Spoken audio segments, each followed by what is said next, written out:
Welcome to the Bookman's Corner. I'm Lois Lindstrom.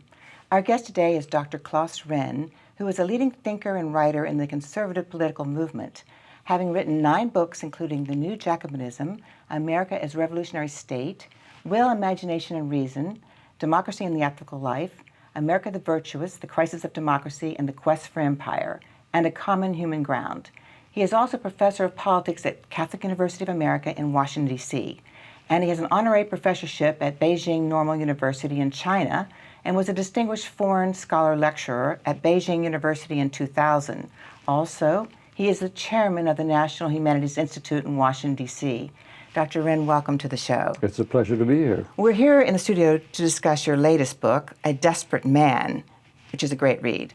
The novel starts with questions asked by your book's protagonist, who asks, does there exist an appalling cynicism and ruthlessness in American society? Do you, the author, believe this, and can you elaborate on this message?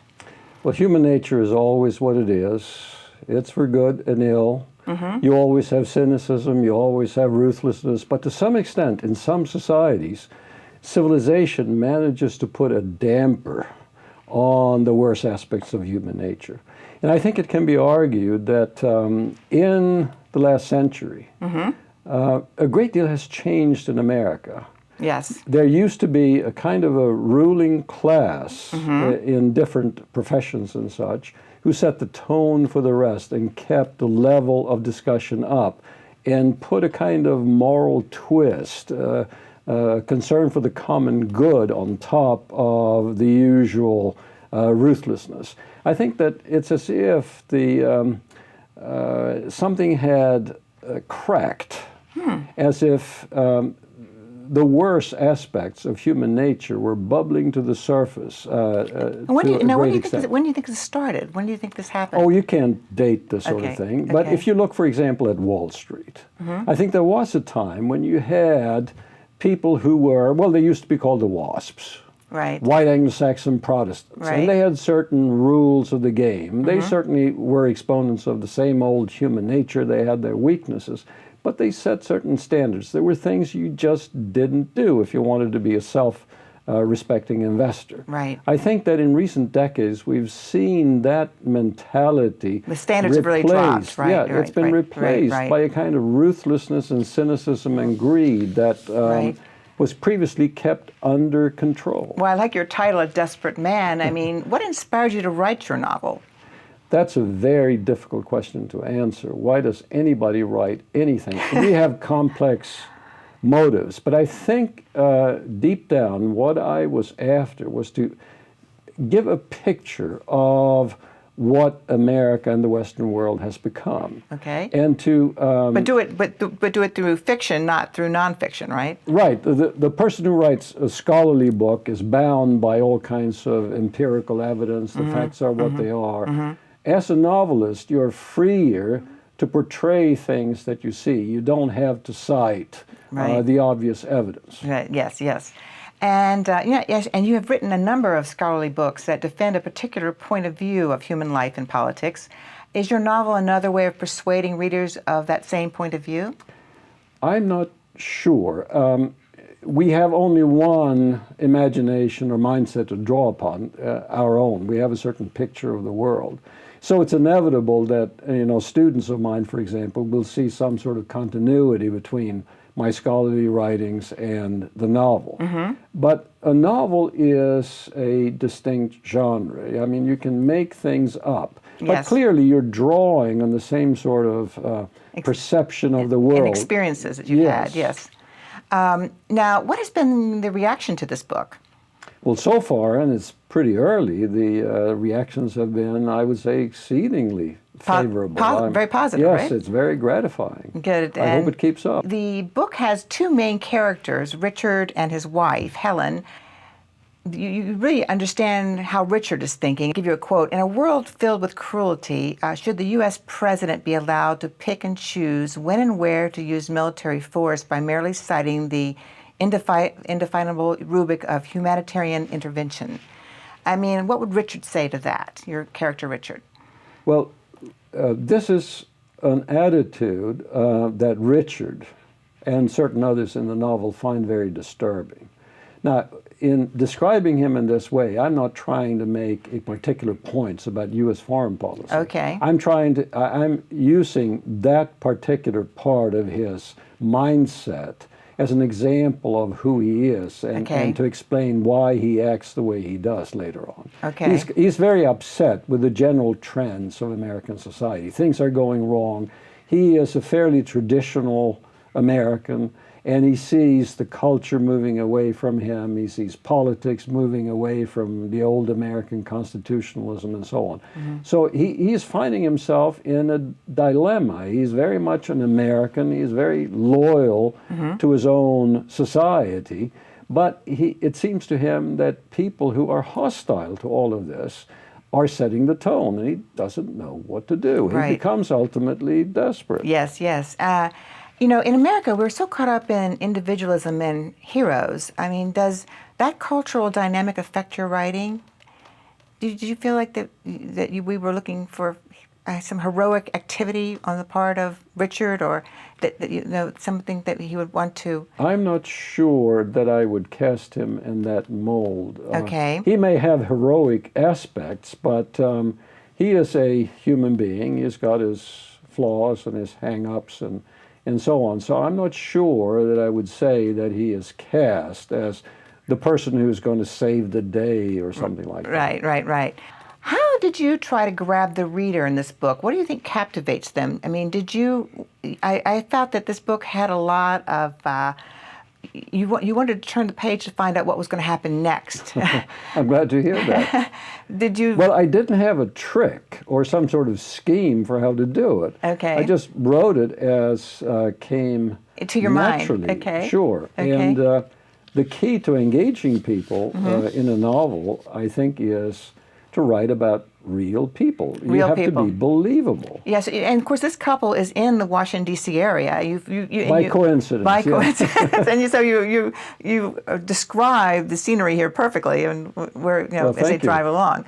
And also in your novel, your protagonist, Richard, reflects that the pursuit of power has become virtually indistinguishable from the pursuit of riches. And big finance and big business have achieved unprecedented power along with a deteriorating culture. Why this message, and how can American culture be saved, in your mind? Well, Richard sees this increasing predominance of the big money, truly big finance, yes, as symptomatic of something having gone drastically wrong with the United States. And it's only one of a number of disturbing aspects that go into his growing sense of desperation. And anxiety, right? I mean, right. And how to stop it. I mean, he has, he can observe it, but doesn't know how to stop it, right? Well, you can imagine that this is not unusual for people who think of themselves as more or less traditional Americans. They see everything running away from them. Well, what are they going to do? Are they simply going to cultivate their own garden, retreat into their own little bailiwick and say to hell with everything else? Or are they going to somehow... be activists, right? Yeah, be activists. But then how, when the trends are so solidly, it seems, against you? Yes. Well, I mean, for instance, I recently read that unless American society takes immediate steps to reduce the scale of today's complex capital markets by breaking up banks and banning derivatives, it faces a catastrophic collapse on par with the Bronze Age or ancient Rome. I mean, have you read similar reports? And if so, did that influence your narrative in this novel? I'm aware of all of the commentary on the state of the American economy. But for Richard and certain others in the novel, this is merely symptomatic of what is wrong. Okay. Many people, especially on the conservative side, tend to see politics and economics as the wheel around which everything turns. Yes. That's not really the case, and Richard understands that that's not really the case. If you get these bad symptoms in economics, it is because something has already happened in the moral and cultural life of a society. Well, I do want to talk about the moral and cultural life, because that is what I find fascinating regarding your your book and also your National Humanities Institute. For instance, you wrote in your novel that it used to be that no self-respecting investor, banker, or businessman would dream of making money on things like drugs, porn, gambling, and prostitution. Is that now happening? Is that now happening in current American life? I mean, can you give examples of how that behavior is happening now?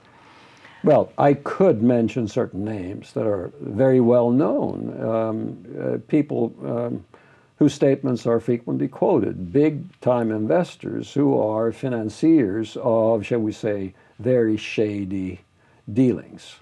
It used to be that people like that would be sort of hidden away.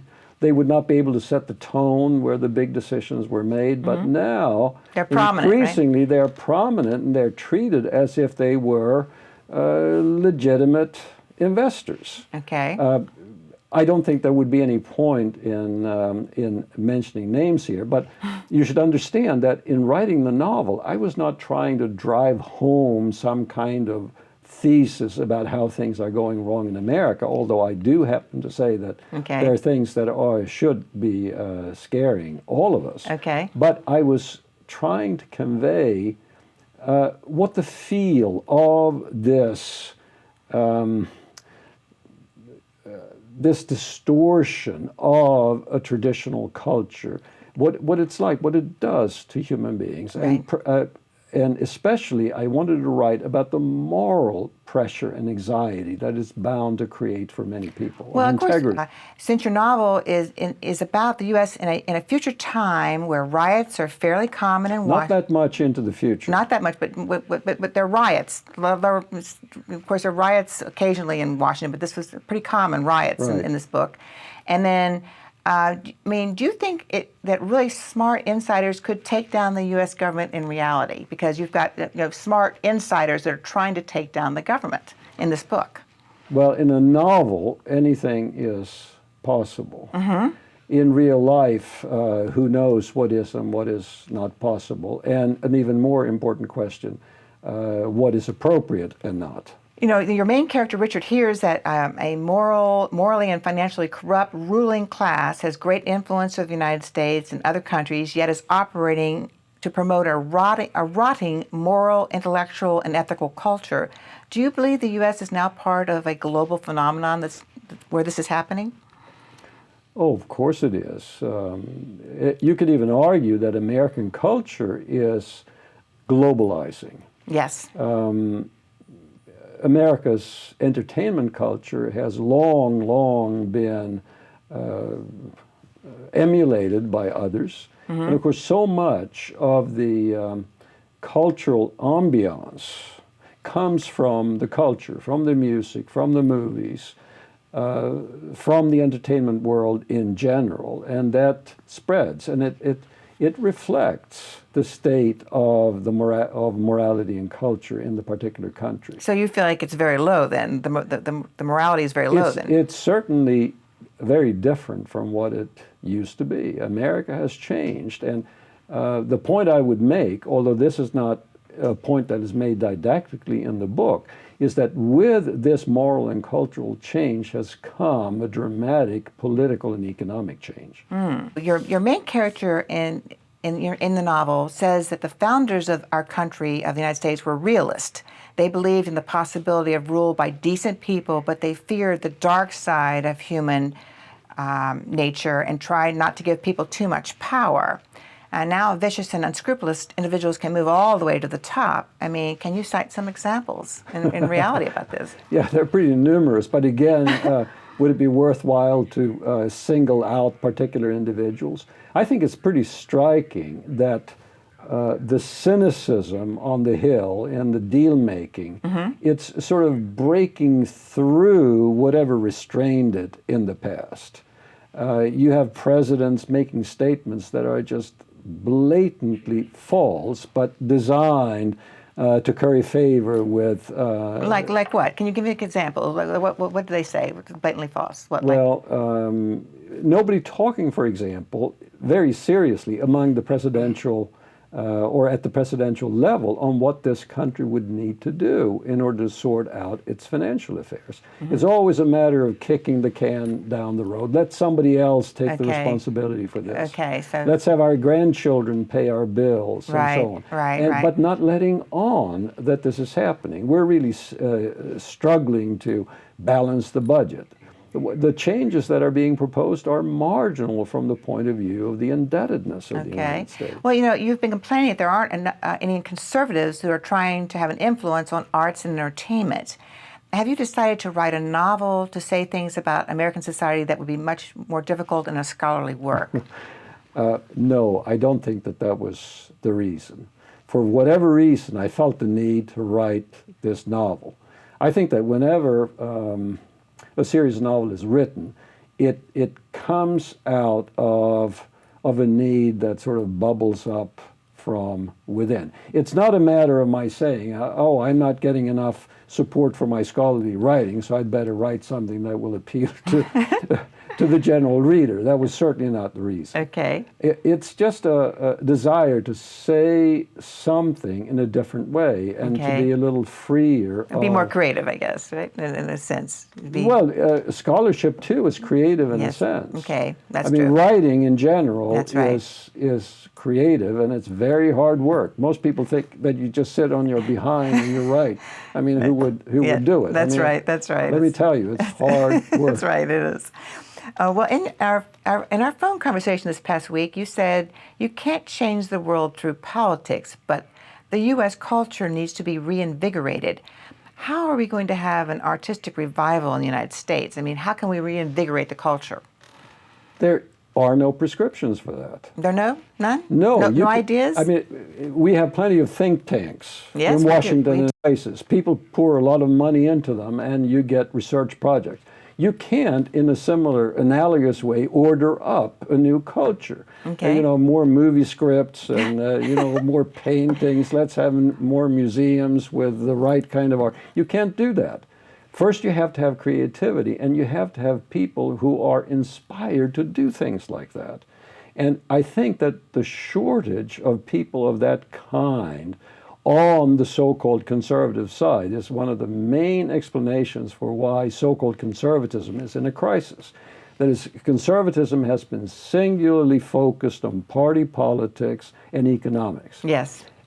Conservatism never really understood that if you want to change society in the long run, the culture must first change. Mm-hmm. The mind and the imagination must first change. Then you might have a chance to change politics and economics. The ground has to be prepared for political and economic change. But what if a billionaire came to you and said, Claes, let me give you $1 billion and you try to change the culture? What would you do? What would be the first 3 steps you would take? Well, one of the steps I would take is to try to make academics, intellectuals understand that this Johnny one-note economism and emphasis on politics has to be supplemented. You have to pay more attention to the culture, to the arts. Now, the trouble is that so many conservatives don't feel any deep need for these things. So, in other words, you need to focus on literature. You need to have interesting themes for plays and for movies. I mean, is that what you're saying? Well, it used to be an integral part of education that you educated people as to the literature, the music from which you came. Right. And an important purpose of education was to refine your sensibilities so that you would be able to absorb the heritage in this regard. Nowadays, we're becoming increasingly technocratic as well as culturally radical. Do you think your novel's plot was a journey toward transformation? Well, you're probably looking, when you are writing something like a novel, for some sort of resolution. Yes. But you've read the novel, and I don't know what your reaction is to the ultimate outcome, but I think that most people who read the book, whatever else they may think, have gotten something really to think about. Yes, yes. But I thought it was very logical. I thought it made sense what happened in the book. Well, I'm glad that it made sense, but I hope you don't mean that it was logical in the sense of didactic, hammering home a particular political view or something like that. No, but it's a drama. It's a moral drama. It's a family drama. It is, but it wasn't like I fell back and went, oh, I'm shocked that he did this. I mean, to me, it made sense that what he did. I mean, it was perfect. Well, so I've achieved apparently plausibility in your eyes, and I'm gratified to hear that. Now, what was the target market for your novel? I have no idea. You don't have a target? I did not. Baby boomers, you think? Some people have asked me, did you write this with a Hollywood movie in mind? Yeah. No, I most certainly didn't, but I can see, and as a matter of fact, a number of people have told me this, this would make a perfect movie. Well, it was not in my plan. It just turned out that way. There's a sense in which a novel writes itself. You don't know what's going to happen. Of course, you have some idea of the general direction of things, but no, I didn't set out according to a formula. Okay, and you did not have a publishing coach. You just started writing and... I would occasionally give something to another person to read. Yes, to get their input, yeah. Yeah. Now, Dr. Ryn, you always have such sharp insights regarding the human condition. Have you always felt confident about your observations of the human condition? I've read that creativity is another word for problem solving. Were you trying to solve a problem by writing this novel? I don't think so. No. I was aware of a problem, a simmering problem, a worsening problem, and I wanted to convey the nature of the problem and how it forces people of integrity into a very problematic situation. Yes. Perhaps even into desperation. Yes, yes. And of course, in chapter 22, your main character, Richard, wrote a book, Path to War, which receives a lot of attention. Were you thinking about the U.S. invasion of Iraq when you wrote this chapter? Perhaps, but also about other wars. Now, Richard happens to be interested in how wars come about. Yes. He has this notion, an academic notion of spontaneous conspiracy as being behind so much of what happens in foreign policy. But I'm not aware of having written those aspects of the novel with a view to commenting on any of the current wars. Okay. But maybe I did anyway.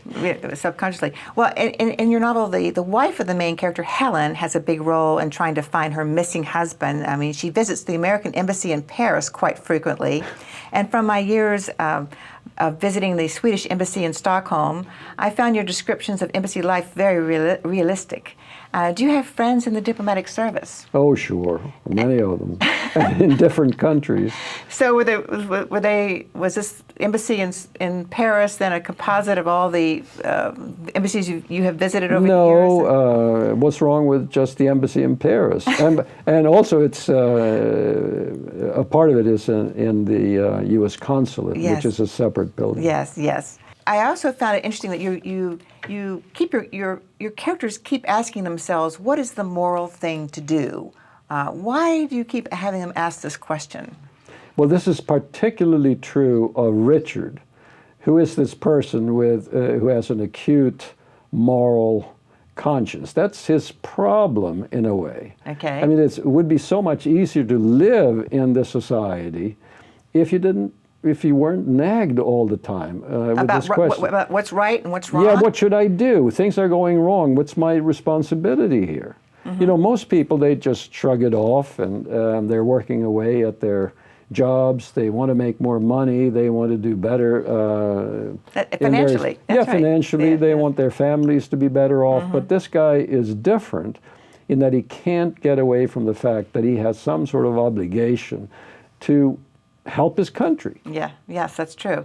Now, what was your favorite novel about political upheavals or palace coups? What books that you really enjoyed in that genre of I can't at the moment think of one any. I have the Russians. I have favorite novelists. Novels, yeah. I mean, Robertson Davies, for example, I like a great deal. Okay. Did you leave anything out of the book that if you had to do it over again, you would have included? I am not sure about that. I've certainly excluded things. You know, most works can be improved by cutting. Yes, yes. It is a pretty hefty. It's pretty hefty. It's 69 chapters, isn't it? That's it. Yeah, but they're shortish chapters.